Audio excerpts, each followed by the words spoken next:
Hey, what is up? I am so thrilled and honored to be here with the one and only Mr. Jordan Adler.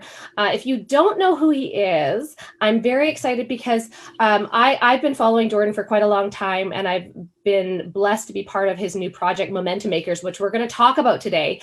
But I wanted to bring Jordan on here because I feel like there's a new generation of marketers. There's a new generation of people that are open to online business, and the industry has changed a lot over the last 10 years or so, right?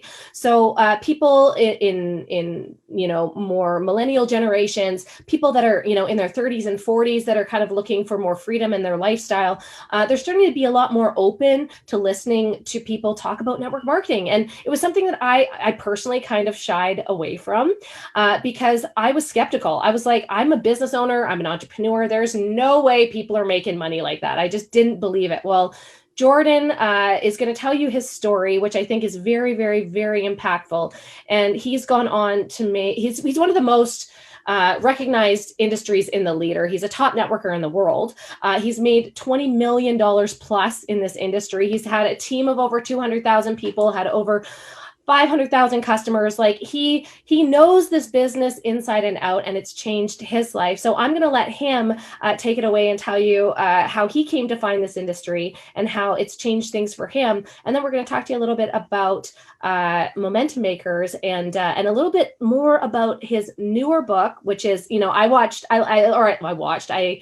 read Beach Money a long time ago, but he also has released a book called Better Than Beach Money, which I highly recommend you guys all pick up because it will change the way that you think. And when we have ideas that change the way that we think, all of a sudden, our life starts to shift and change in that way. So thank you so much, Jordan, for taking the time to be here. I know that your time is valuable, and I really appreciate it. Absolutely. Thank you, Christina, and congratulations on being part of the Momentum Maker series. Thank you. That's reserved for the best of the best in the profession. I mean, we're really looking for the people that are making things happen in network marketing, and you got selected to be part of the series, and I'm really happy about that, and I'm happy that we're getting to know each other, so thank you. You know what's really interesting is I was thinking about this the other day. When I got started in network marketing, 95% of the population was 100% sure that network marketing was a scam.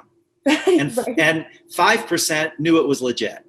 And then over the years, back then, there were only 3 books written on network marketing, just 3. Wow. And today there's thousands of books written about the subject of network marketing. Literally, probably a couple thousand books have been written on it. And a lot of people their kids have grown up in families where the only thing the kids knew and know is that their mom and dad make residual income, and their mom and dad travel all over the world, and their mom and dad or their mom, maybe just their mom, or it might be their dad, but whatever, they've got a family, grew up in a family where their parents were always entrepreneurs. And today there's hundreds of thousands of children like that. So they don't really understand the whole job paradigm. So today, 95% of the population believes network marketing is true. They don't all do it, but they know it's legit. And only about 5% think it's a scam. And they almost look like, Silly. a little silly. Thank you for the word, because that probably wasn't the word I was going to use. They look silly, the 5%, because everyone knows network marketing has been around for many, many years, and there are legitimate companies, and of course there's companies that aren't, but the majority of companies that operate for more than a couple of years are legitimate, real network marketing companies. And so my story, Christina asked me to share my story. My life changed because of a garage sale.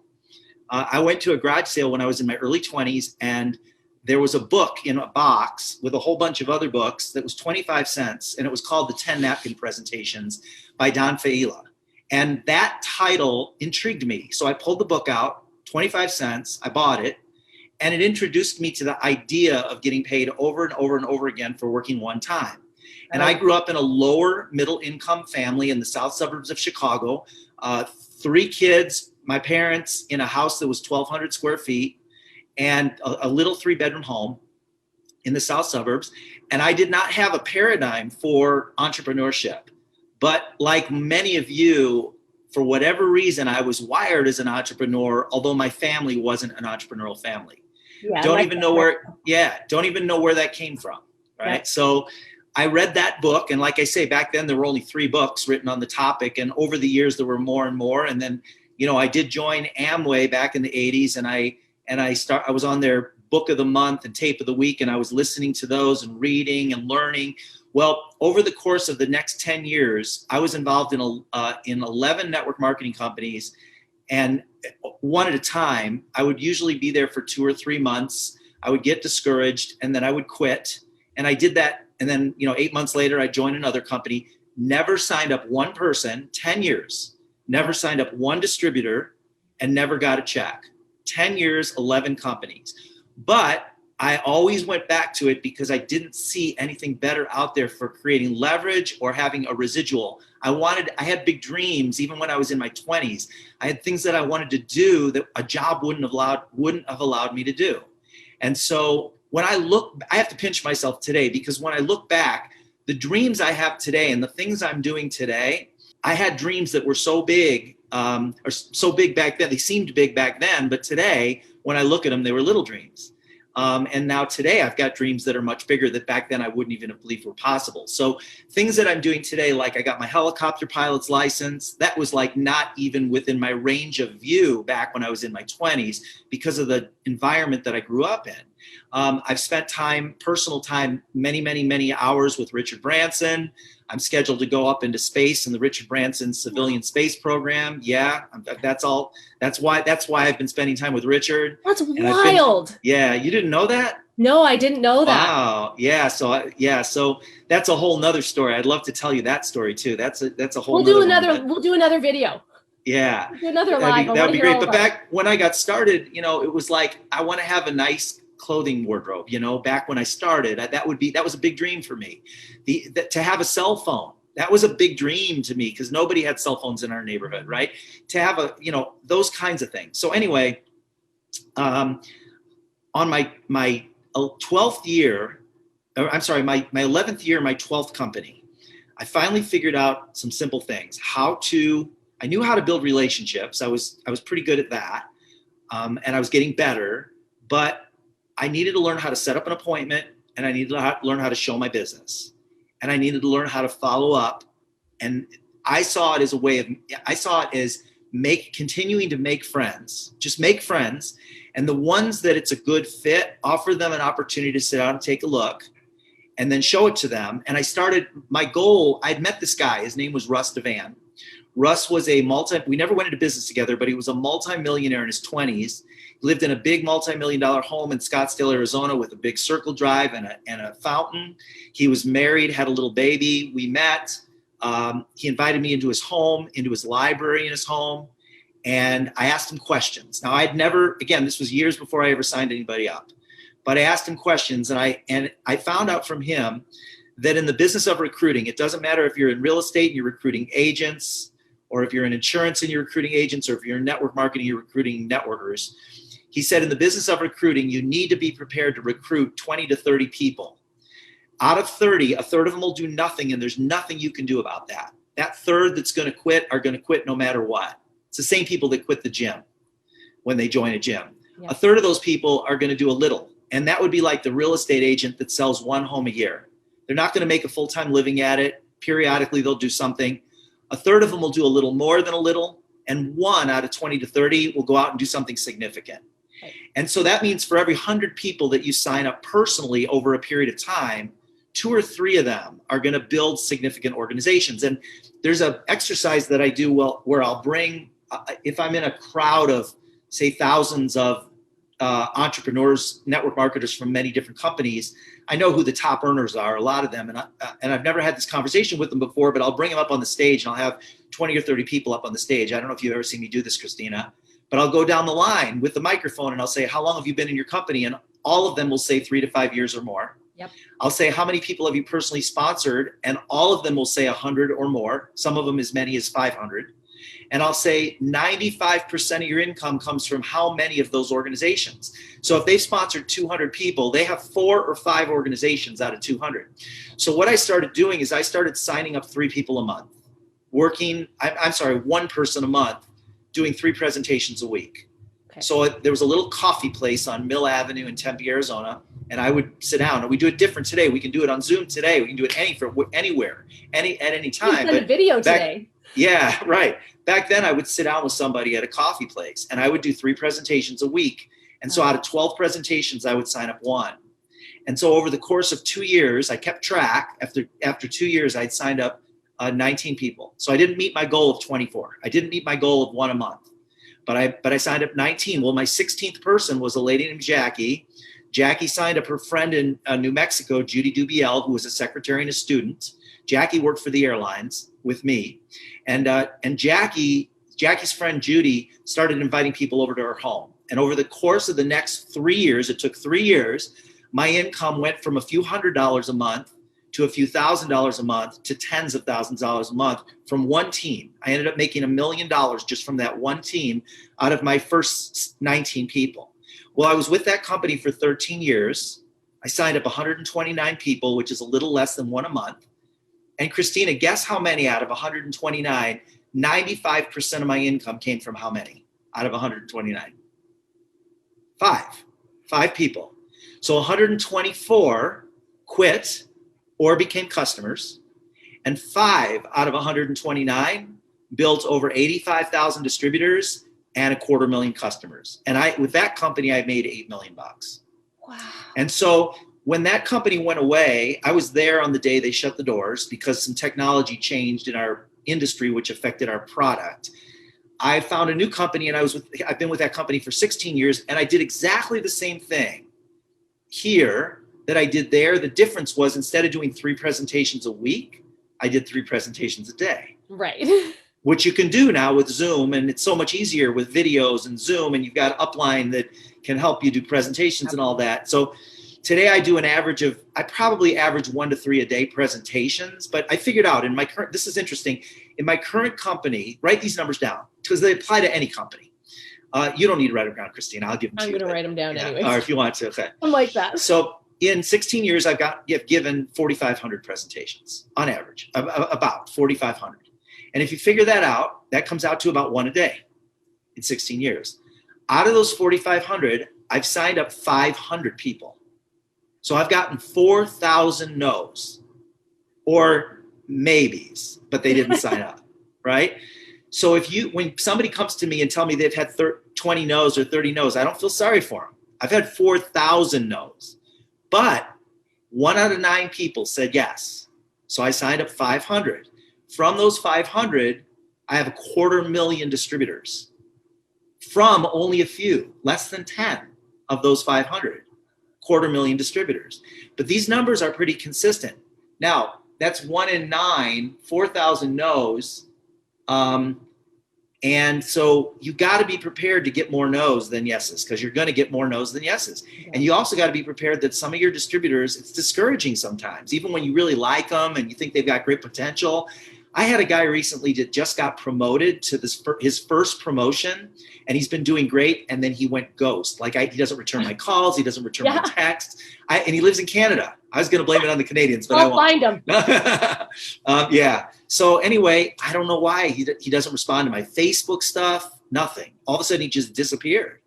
I mean, and I did tell him I'm concerned about him. I hope he's okay. But anyway, that happens. It happens a lot. So more than not. Right. Yeah. So my 12th company, after 11 companies never having got a check, never signing up a single person. Since then, I tapped it. I figured it out. I figured out the system. Simple. There's 3 things. You want to use your product every day. Use your product every day, like consciously.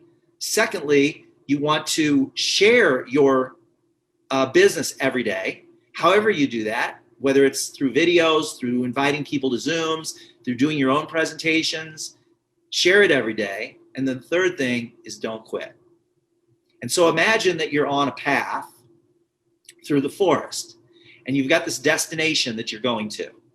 And as you're going down that path, you have distractions. Like, for example, you walk past this beautiful lake and it's a beautiful day and you've got your bathing suit and you and whoever you're with decide to take a swim.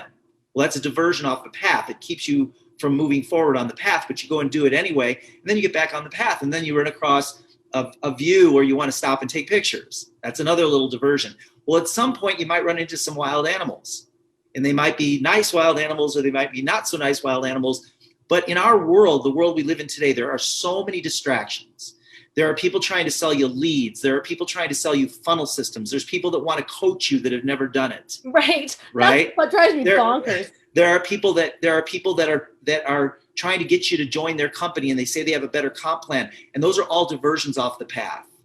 And so the only way you can get to your if you're looking for a residual check of $500 a month, $1,000 a month, $2,000, $5,000, $10,000 a month or more, you're going to have to stay on the path. And if you get off the path, you got to get back on it.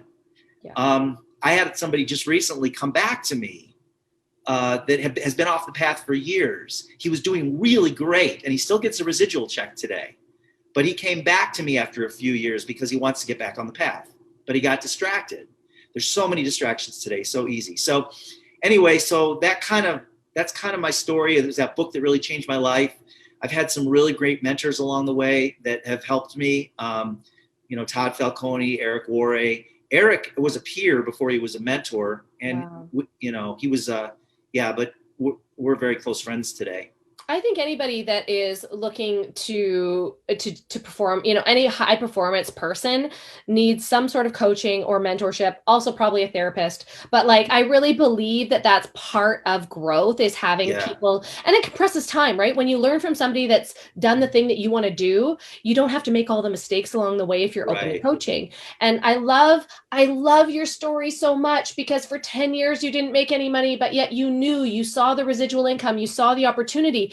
The first book I ever read when I actually realized that I was in a network marketing company, because I've also been in companies that I didn't even know was network marketing. Yeah. The first time I got in with intention to build a business because I wanted to stay at home with my daughter. She was 3 weeks old when I started. I'd written off the whole thing. And the first book I read was Go for No. And I really believe that book was what changed how I felt about people saying no to me, because people give up. The only way that you lose in this industry is if you give up and you quit, right? And you know that, I know that. And some people take longer than others to have that money show up. And some people plug right in and get into systems and have mentors and take off, and they're like a rocket ship.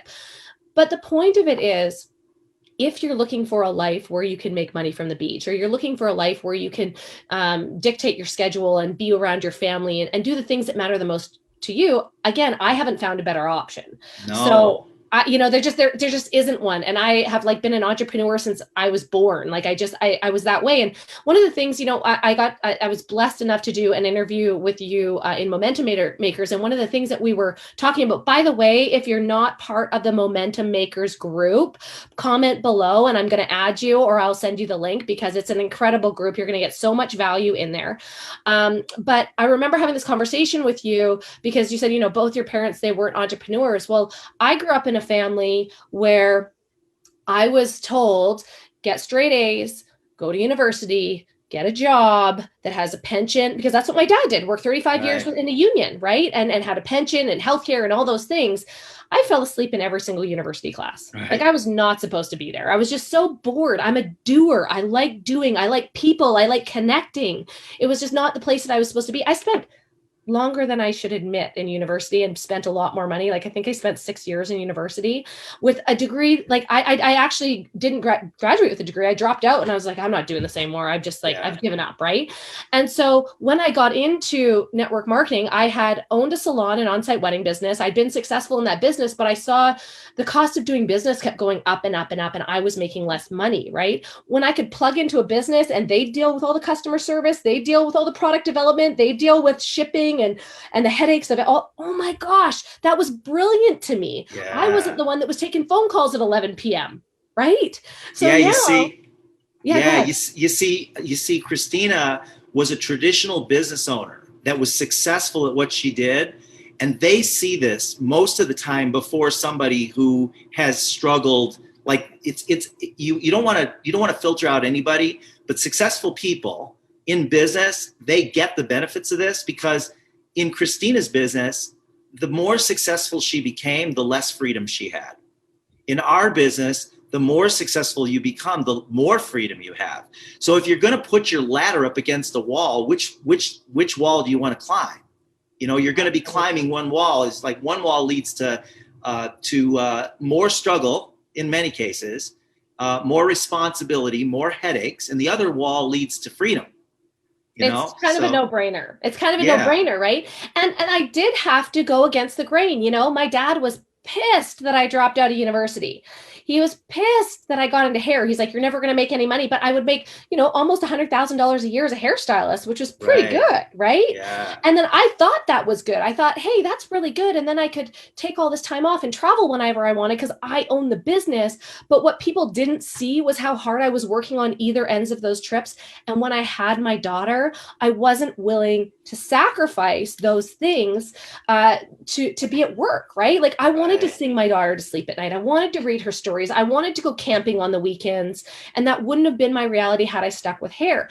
Now, the interesting thing was my parents weren't like, even though I was successful in my first year, they weren't supportive. My parents kept asking me, when am I going to get a real job? Like, Yeah, when are you going to get a real job? When's my husband left his job? Like, that's how the level of income that I had, my husband was able to leave his job. When's he going to get a real job? Like, he can't just be at home making dinners and being with the kid. Like, he's got to get a real job. And I was like, why do you think that life is okay? I watched my dad work for 35 years and hate his job. Like, how many of you have watched your parents work and work and work and work and work because they thought that that's what they had to do? If somebody had given me this option at 19, I would be a multi-millionaire by now because yeah. I didn't know that it existed. And what is so powerful about your story is because I didn't find this until I was 32.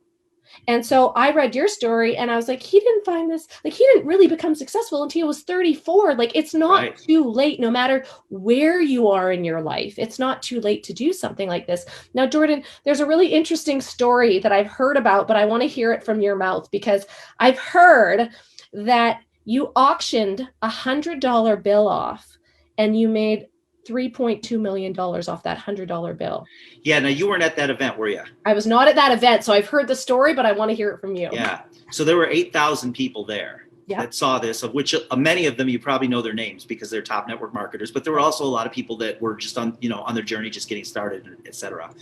It was at the Las Vegas Convention Center. But I want to take you back. So I had an idea, and my assistant Megan, who's no longer with me, she's still a good friend, but the idea I had for her was, or for us, was I was going to auction off $100 bill that I told her I think I can get $1,000 in 10 minutes for a $100 bill. So this was on a conference call. There was no video or anything like that. And the way it would work is the people that were my reps, my distributors, they would text their bid to Megan. And I started by saying, I have a $100 bill. I'm going to auction it off. I will sell you this $100 bill for $50. If you want the $100 bill for $50, text your name to Megan. And so she starts getting text messages. Well, then I raised it to 75, and then I raised it to 100. Well, at $100, there were still a few people that wanted it. There were, I think, 300 people on the call. There were still a few people that wanted the $100 bill. Why would somebody want a $100 bill and they're paying me 100 for my 100? Well, maybe because it's my 100. I don't know, because I'm their upline. Maybe because they look up to me as a leader, right? So, but then when I found out. When I got to about $125, people didn't want it anymore. So I raised it. This is all happening within 10 minutes. I raised it to 150, but then I said, you know what? I'm going to sign the $100 bill. As soon as I signed the $100 bill, then it went up to 150, 175, 200, 250. I found out how much worth my signature was worth. Then I said, I'll have our founder sign it. And then it went up to about 500. And then I said, I'll have our top earners sign it. And then it went up to about 700. And then I said, you know what I'm going to do? I'm going to put this in a beautiful frame, and you can put it above your desk, and it will inspire you. It will motivate you.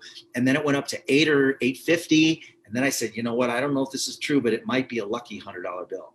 And then it went boom, 1,000. Linda Thomas from Pittsburgh got the $100 bill for $1,000 in a $20 frame that I got an extra $100 for, right?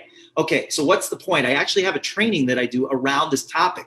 So then I did it live in front of a mastermind group in the network marketing mastermind in MLM mastermind in Houston the first time, then in Florida for a smaller crowd of 500 and a bigger crowd of 1,000.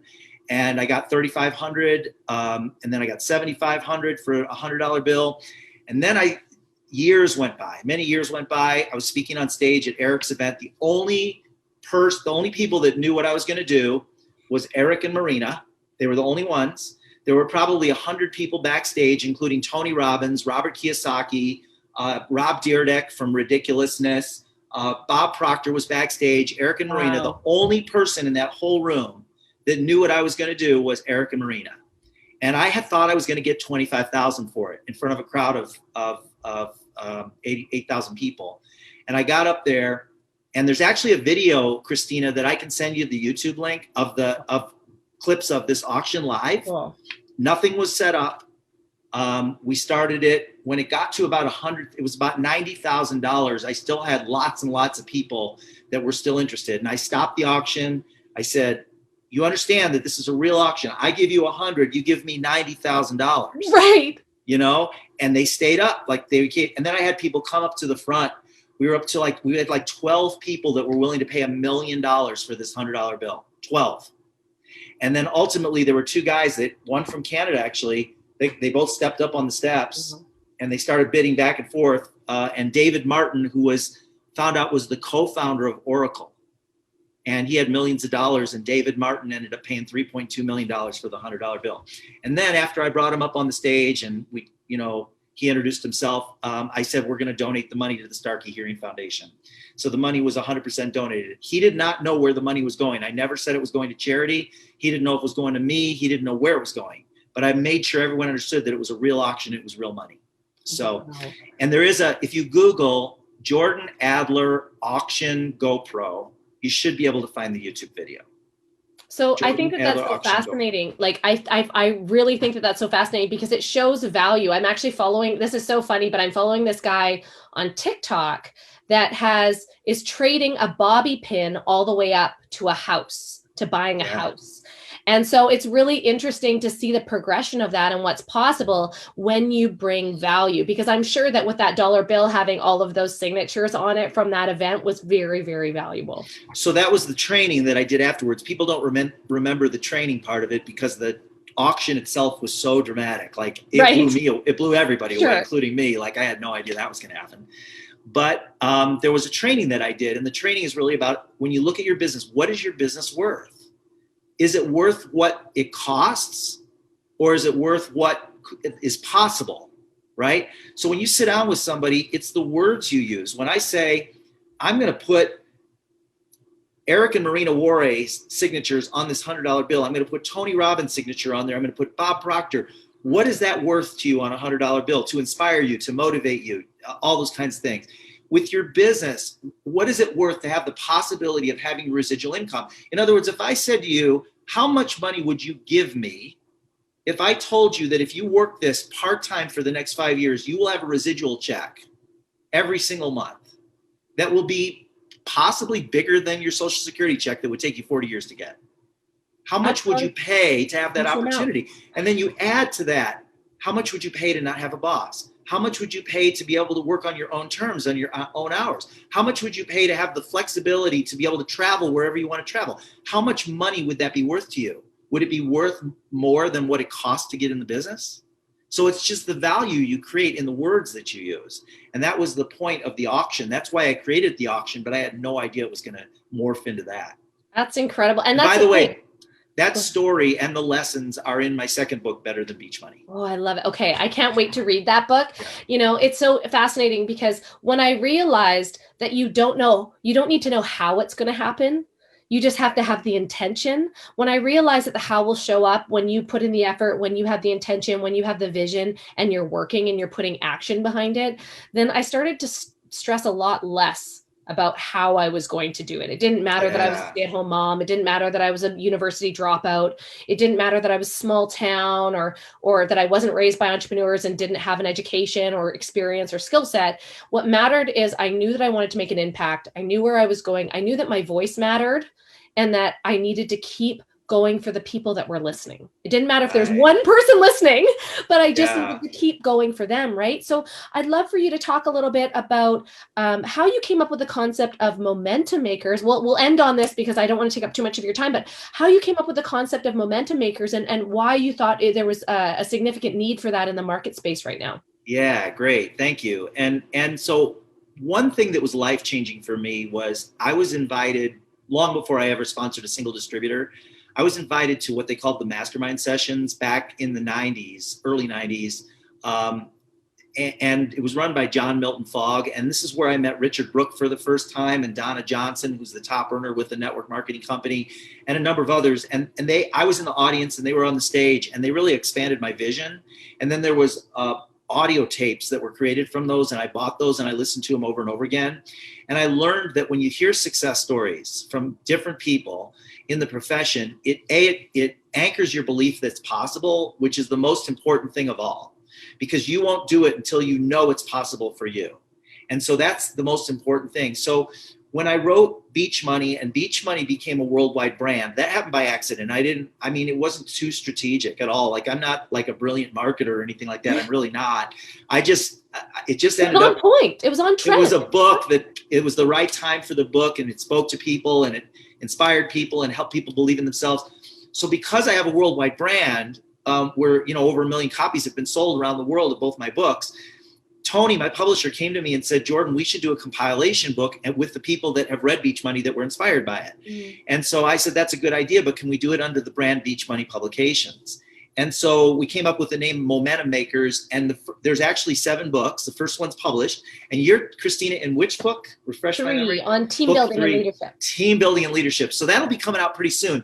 This one, Momentum Makers, the first one is Success Stories. Yeah. Oh, there it goes. Yeah, this book right here is 24 success stories, and it's available for pre-sale on Amazon, but it goes for sale any day. It'll be shipped real soon. And then, Christina, you have some copies too, don't you? I do have some copies, and I will be giving some of these books away, by the way, if you're watching. So yeah, honestly, I started reading this, and the most important thing is when you read something like this, you can absolutely connect with the authors, and you can see yourself, because guys, literally, I'm a university dropout, small town girl, and I'm sitting here talking to Jordan Adler. Like, what I realized very quickly when I started putting myself in uncomfortable situations with people like you and people that have accomplished the things that I want to accomplish, I realized I have a seat at the table. And that's what this book does. It makes you realize that you are no different from anybody else. Right. You just got to get up and take action. And so I really love this concept, Jordan. Thank you so much. And I'm excited for your book to come out. Thank you. I really am. Yeah. So, thank you. And so look for those. Yeah, go ahead. Oh, sorry. I also want to mention that we will be having a live event coming too. Oh, good. Oh, yeah. We will be. Yeah. Yes. Yeah. We're the Momentum Makers authors are going to be doing some training. Yeah. And so be prepared for that, because there'll be more information coming out on that. We would love to have you as part of it. I'm very excited to be part of it. I've been actually talking to Tony about it. So thank you so much, Jordan, for taking the time to be here. Your story is so impactful. And I know that for some reason I was called into doing this book. Like, somebody found me and put me in this path. And I'm so grateful that I've been able to connect with you. You are such a nice human being, you know, and what I really believe is that money is a magnifier of who you are. And when you have more money, you can make a bigger impact. You can help more people. And you have showed up so powerfully and so kind. You don't have to spend time doing interviews like this, but you do. And so I'm very, very grateful for you, and I'm grateful for the connection. So thank you so much for today, Jordan. Thank you. Thanks for listening, everybody. Bye. Have a great day. Bye-bye. Thanks, Christina. Bye.